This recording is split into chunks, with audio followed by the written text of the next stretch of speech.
这就是巴威。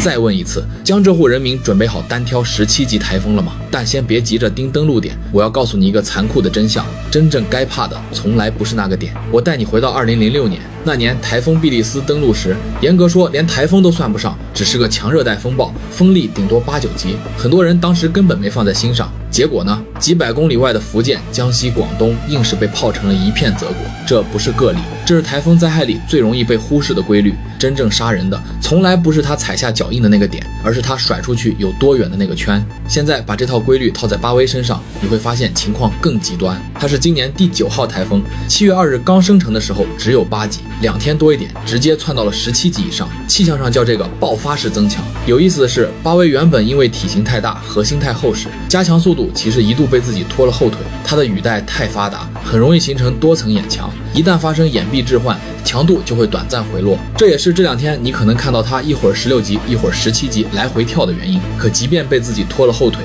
它靠着29到30摄氏度的暖海面，加上接棒了南边台风美沙克留下的西南季风水汽，硬是把体型越滚越大，云系直径一度突破1300公里，超强台风级别连续维持超过4天，这个持续时长已经压过了2018年那个让全国记住的超强台风山竹。也就是说，巴威不只是猛，它是猛且持久。顺便帮你辟个谣，这2天网上疯传巴威已经到18级，还编了个叫威尔逊的台风。跟它对比，中央气象台已经出来说了，这纯属杜撰。我国台风等级最高就是17级，压根没有18级、19级的说法。但17级本身已经足够可怕。气象专家的原话是：8级风一个成年人基本站不稳，10级风能把大树连根拔起，到了17级，别说树，重型大巴都能被直接掀翻，比较坚固的建筑物照样会被撕开。再说说它的胳膊有多长，巴威的7级风圈半径已经扩大到350到500公里，10级风圈280到300公里，12级风圈也有100到150公里。换句话说，就算它最终真的一头扎进台湾，那几百公里外的福建、浙江、上海沿海一样逃不开它外围的暴风圈。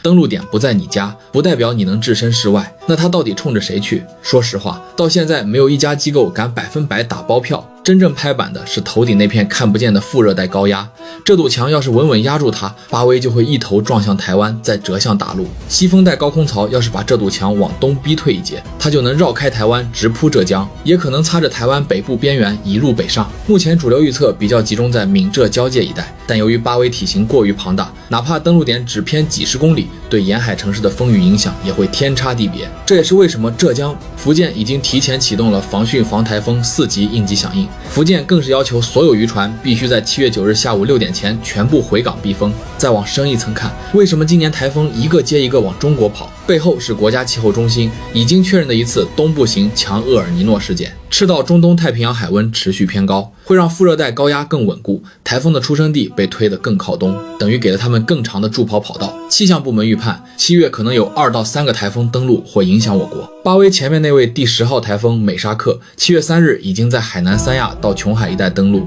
看似已经退场，实际上它带来的印度洋、南海、西南季风水气通道，正是巴威接下来越滚越大的燃料之一。2个台风一南一北，能量和路径互相牵扯，这也是今年预报难度比往年更大的原因之一。面对这样一个体型和路径都说不准的庞然大物，你该记住2件最容易被忽略的事。第一，如果台风靠近时，你突然发现窗外风停雨歇，安静的反常，别急着出去拍照，这大概率是风眼，正巧路过你所在的位置，内部气流短暂稳定，通常只有20-30分钟，风眼一过，风向瞬间反转，后半段往往比前半段更猛。第二，巴威这种级别的低压系统靠近海岸会把海面明显顶高，一旦叠加天文大潮，沿海低洼地带被瞬间倒灌的风险会成倍上升，而且这种水几乎不给人反应时间。再留几条能救命的细节，暴雨天地下车库真的别去挪车，再心疼车也不能拿命换那几分钟。落地窗前别站着看风景，大风会让墙体正负压反复拉扯，玻璃说碎就碎，路面积水看着浅，底下可能藏着被冲开的井盖和裸露电线，水下什么情况谁都看不清。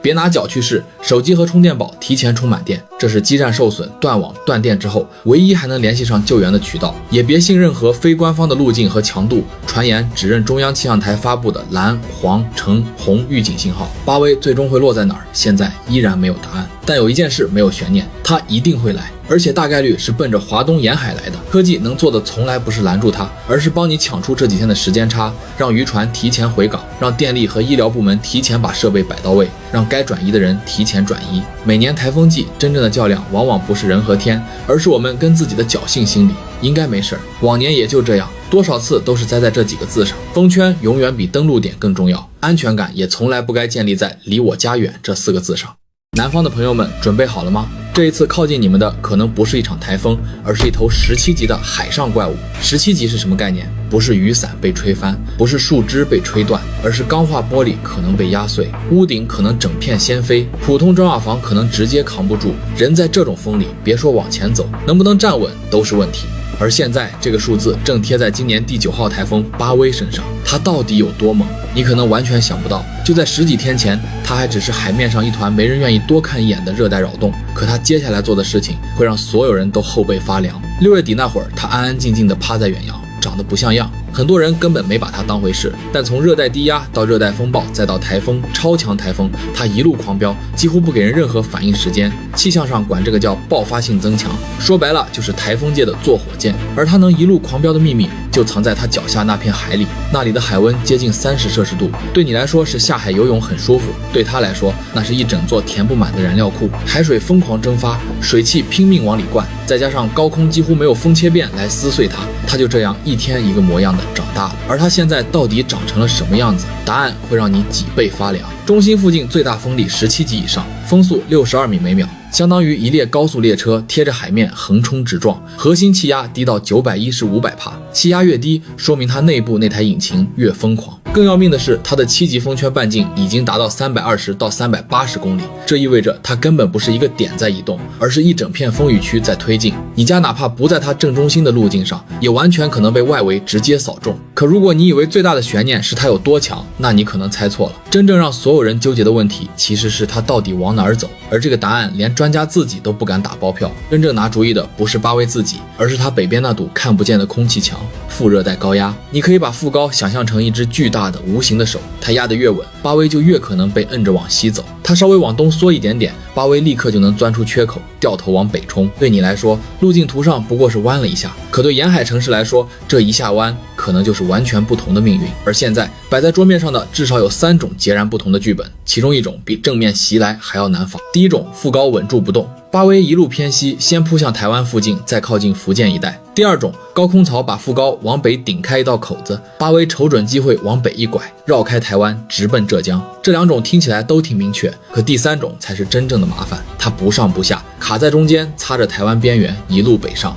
把风雨甩给更大范围的沿海地区。你可能觉得这是最轻的一种，但恰恰相反，它才最容易让人放松警惕。因为很多地方会陷入一种诡异的状态，明明看着风平浪静，暗地里水位已经在悄悄往上涨，而留给所有人反应的时间其实已经不多了。从7月8日开始，局面就会一天天变得更紧张。真正要盯紧的窗口期就是7月10日到11日前后这几天。可就在这个节骨眼上，还有一件更少人知道的事，巴威根本不是一个人在战斗，它前面还有另一个热带系统刚刚活跃过。气象圈把这种情况叫双台共舞，名字听着挺浪漫，实际一点都不浪漫。2个热带系统只要距离不算太远，就会互相拉扯，一个改变了周围的风场，另一个的路径和雨带也可能跟着乱套，最后落到你身上的结果就是预报更难报准，降雨更没规律。你今天看到的路径图，明天可能就变了样。所以台风天最怕的一句话就是应该没事，而很多真正的危险恰恰就是从这4个字开始的。那如果它真的靠近你，你以为最危险的时刻是风最大的那一刻吗？不，最容易出事的往往是风突然停下来的那一刻。如果台风中心从附近经过，外面可能会突然安静下来，风小了，雨停了，甚至天都亮了一点。很多人这时候就以为台风走了，立刻冲下楼拍视频，看积水挪车，但这很可能不是结束，而是风眼正压在你头顶。风眼里的平静通常只有几十分钟，一旦风眼走过，后半段的风雨会从反方向杀个回马枪，而且往往比第一轮更凶。你刚觉得安全的那一刻，其实它正在酝酿下一次反扑。而比这更容易致命的，还有一个你可能从没想过的地方，那就是海边。强台风靠近海岸的时候，不只是风大雨大，它还会把整片海面往上抬，要是再撞上天文大潮，风暴增水和潮位叠在一起，沿海低洼地带可能几分钟之内就从能走的路变成没过脚踝甚至没过膝盖的倒灌区。你为了拍一段视频，站在堤坝边礁石上，真正的大浪冲上来的时候，根本不会给你第二次反应的机会。而如果你觉得躲在家里，躲在地下，车库总够安全了吧，那你可能又想错了。车被泡了你会心疼，但人被困在地下空间里，连哪个方向能逃生都可能看不清楚。积水上涨的速度会比你想象中快得多，就算你老老实实待在屋里，隔着一层落地窗看风景，也别觉得万无一失。强风会不断改变整栋建筑表面的压力，玻璃承受的其实是一轮又一轮的冲击。这一秒看着没事，不代表下一秒不会突然出事。而最后一个提醒可能是最容易被所有人忽略的一个，那就是脚下的水。你眼睛看到的只是水面，水下面可能是被冲开的井盖，可能是塌陷的路面，也可能藏着漏电的风险。台风天真正危险的地方，有时候不是风口最猛的那一片，而是你脚下那一滩看起来根本不深的积水。说到这里，你可能已经意识到，真正能救命的从来不是等风来了再反应，而是现在就动手准备。手机充电宝、手电筒提前充满电，饮用水、干粮、常用药提前备好，车辆、花盆、晾衣杆，这些能收进屋的杂物尽早收起来。家里有老人孩子的，提前把转移路线想清楚。这些话听起来像老生常谈，但真到了关键时刻，能救命的往往就是这些废话。从一团没人在意的热带扰动，到如今这头17级以上的超强台风，巴威只用了10来天，这就是大自然最让人后背发凉的地方。它从不提前敲门，只会在海面上一圈一圈变强，然后把答案直接甩到陆地上。放在几百年前，这样的庞然大物可能已经摸到了海岸边，人们还毫不知情。今天不一样，你有卫星，有雷达，有超级计算机，还有一遍又一遍不断更新的路径预报。科技赢不了台风本身，但科技能替你多争取一点时间，这点时间足够渔船回港，足够危险区域的人转移，足够救援力量提前部署到位，也足够你把家里该准备的东西全部准备好。所以别再赌它的路径，也别再赌自己的运气。巴威最后会冲向哪里，现在没人敢下死结论，但有一件事已经没有任何悬念，这头17级以上的海上怪物正在一步步靠近你。真正该做的从来不是等路径图给出最后的答案，而是趁它还在海上的这几天，把该准备的全都准备好。